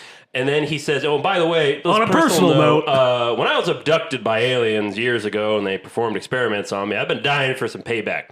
And I just want you to know, I won't let you down. I won't let you down. Now, the characters... It's a setup. The characters hear that. And then there's a payoff. And their reaction is they roll their eyes. They roll their eyes to someone saying, I was abducted by aliens while they are experiencing an alien invasion. And the crazy thing is, I'm right there with them. I could be in an alien invasion and someone could tell me, yeah, I was abducted like years ago, totally saw this coming. I'd be like, okay, yeah, sure. See, I'm just more open-minded. No, I would be like, hell no, you're full of shit. I have always, since I was a kid, like actually maintained that I think Russell K was abducted by aliens. This whole time, I think he's wacko. Nope, I buy it. It happened. That's fascinating. They've come to Earth. Yeah, they have. I mean, for sure. Okay, so do you think the ship at Area 51 was what crashed at Roswell? Yeah. For sure. Yeah. Okay, I buy that. I don't buy the fact that Russell K was abducted I think by he aliens. was. I think That's it happened. Fascinating. I think it did. Film Major listeners, was Russell K actually abducted by aliens? That might just be the sentimentalist in me, but I believe it. Or is that like a PTSD former Nam episode that he went through? But my point is like, as someone who doesn't buy that story at all, when he goes up the urethra, hello, boys. It's the urethra of the ship. Back. When he says that, you kind of feel like, yeah, fuck these aliens. Yeah, he's getting his payback, and he is, because they abducted him. They abducted him, and the funny thing is, if we want to get kind of crass about it, is if they abused him sexually. Oh my God, he's going up the tube of this thing. He's kind of abusing them sexually. All right. Well, maybe not sexually, but the imagery's he's there. being very insertive. Yes, it's very insertive. It's very insertive of Russell K. Well, is this we're getting very H.R. Geiger with our aliens now. We're really getting into the phallic imagery of this. Yeah, let's wrap that up. Is the plane a cock? I would love to talk about the music in this, scored by David Arnold. Yeah, not a composer who I'm like super familiar with. What else has he done? Okay. He did Tomorrow Never Dies, The World Is Not Enough. He did a lot of 007. He did Casino Royale. Yeah. So he's done a lot of 007 stuff. Interesting. But like this movie, I think just Alexis, you're experiencing this for the first time. I love the music in this movie. Do you? Yeah. Alexis is checked I don't even want to respond then. You've checked out. I don't even Alexis, be an active host. Come on now. I didn't love the music either. I think that was part of what I didn't like. I didn't love the movie because I was like, oh my God, it's so American to like pull at my emotions using the music, and so I don't know. You could see the so rude not loving this movie that you got so American out after 4th of July. You could see the levers turning, and you weren't a fan. I was just like, okay, all right, so I not a huge fan, but you know, I'm sure it's good. I'm sure. Well, there's one thing we've maintained on this show. Fuck it, we ball. It's everyone's right to be wrong, and that's fine. That's an American right, God damn it. And we appreciate that. Honestly, the very like distant sounding reverberated French horn that plays in the very beginning, where you see the plaque on the moon that we came here for all mankind and we came in peace, and you just hear that French horn, dun, dun, dun, dun, pum, pum, pum, dun, dun, dun, dun, dun, and you just get gassed up. It's so good. Or if you're Alexis, You don't All get the gas gassed up. gets let You get- out of your tank. Yeah, she. I don't know. Yeah. No, it's like somebody like took a screwdriver and just like popped it into the side of my gas tank. And someone's it's been really spilling didn't out the like whole it. time. Someone's been Wow. siphoning your gas. Damn. Yeah, so she was just very gassy when she watched this. All right. All this gas was coming out. I was full of gas. I don't know. I mean, every time Jeff Goldblum was on screen, I was just like, hell yeah, daddy, come here. Okay. Fun Jeff Goldblum fact. Fun Jeff Goldblum fact. There was a brief period of time where the two highest grossing movies of all time both right. starred Jeff Goldblum. Yeah, Jurassic Park and Independence Day. Day got up to number 2. And then Titanic came, Oh, right? wow. Yeah, then Titanic came. God and damn just it, James fucking Cameron. wrecked shop. Big Jim. Big Jim with the win. Big boy, with the he win. can't be stopped. He can't be stopped. He will not be denied. But no, I want to talk about emotion again, just really quickly. So I again, want to talk about Jeff Goldblum. I've seen this so many times, and I still cry in this film at different points. Like today, when I watched it again, I cried when the president's wife died.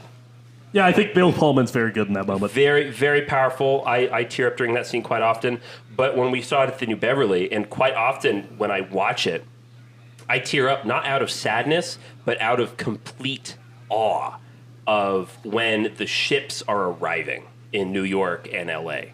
and Washington, D.C. Just the huge, expansive shots. And what really helps sell the scale of these city-sized aircraft is you don't ever see them full frame. No. Once they're on Earth, Because they couldn't build You them can't- you full can't frame build to Yeah. look right with the city models. and even if they did, you couldn't frame it properly to really sell it. Like you can only really see bits and pieces of the spacecraft. And when they are arriving, and you have David Arnold's score, that the dark theme that he does, it's just so impactful. And my eyes swell up just out of complete shock. They well up. They well up. They well up. They don't swell up. Well, there's swelling, there's welling, there's lots of things going on. Again, we've discussed this on a previous episode. Swell up is Arnold's eyes popping out of his head in Total Recall. in Total Recall? Well up is your Well, crying. okay, my eyes swell up. But no, I'm just overcome with emotion during those scenes. It's so well done.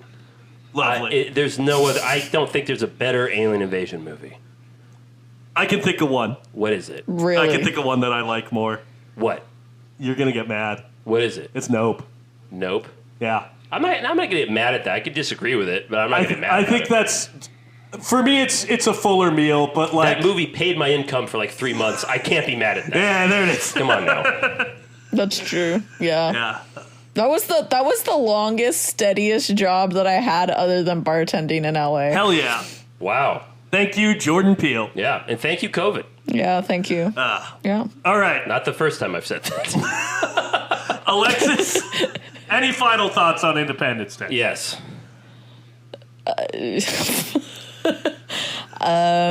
You've been very nice, and you know don't what, have to be. To be honest, you know, kind of them walking back out of the desert with their fucking cigars in their mouths. I was like, Independence Day. pretty swag. Thank you for Pretty smoking. swag. All right. Yeah. Pretty swag that's- on that. That's a good, iconic image of them walking in the salt flats. Yeah. Of them coming They're out. literally swaggering They are back, and I'm swagging. like, damn, it's got to be hot out Yeah. there. Well, Y'all must be dripping with sweat under those If suits. Jeff Goldblum's out there, you better be fucking hot I out there. read someplace that scene where Will Smith is pulling the alien at the Utah salt flats, and he's Dragging it. he's dragging it, and he's basically just like lamenting the fact that he's fucking here, which is really funny. Yeah. Could have been at a barbecue. Could have been at a barbecue. And when he says, "And what the hell is that smell?" That line wasn't in the script. That was improvised because apparently, underneath the surface of the salty crust, there's like old, like little prehistoric shrimps that when you step on it, releases this smell into the hot air. So apparently, it stunk bad. And so when he's dragging and crunching it, and then he finishes his line, then he goes, "And what the hell is that smell?" That's Will Smith actually reacting to some rancid shit Fuck out in the yeah. desert. Love it. Damn, that's mad funny. Yeah. All right. Well, yeah. My final words on Independence Day. It's a stone cold classic. I love it so much. I don't even know if I would say that Nope is an alien invasion movie I enjoy more. I think it's just a different flavor of alien invasion movie that I probably enjoy comparably to Independence Day. Because that's like a UFO. Yeah, it's cool in its own way. Yeah, it's paranoid and scary, but this has fucking bombast like nothing else. Yeah. So yeah, I agree. it's a DVD shelf must, and it's for sure a VHS shelf must. Absolutely. I grew up with it. It's in regular rotation. Every time I see it, it's just always good. I wouldn't say it's my favorite blockbuster. I wouldn't say it's the best blockbuster either, but it is the quintessential one. It's the most blockbuster. It's the most blockbuster. Yes, well said. It's a damn good time. If you haven't seen it yet, please do yourself a favor and watch it. It's the perfect popcorn film. Alexis, any ending parting thoughts? Yeah, I mean, even if I didn't love it, I still agree that like it's a blockbuster zeitgeist. So like I'm glad that I saw it, you know. Yeah. So now I can be like, I've seen Independence Day. I know what's up with the chutzpah and all Now that. you have more references, so you can add to your arsenal. You've been a good sport about it. Yeah, All well right. done. Thank you. Alexis. We're moving out of the 1990s. Yes. And we're moving into Yes. the early 2000s. That's right. With Yes. another movie I think I know what you're that was gonna an say. absolute cultural event and completely redefined the cinema landscape.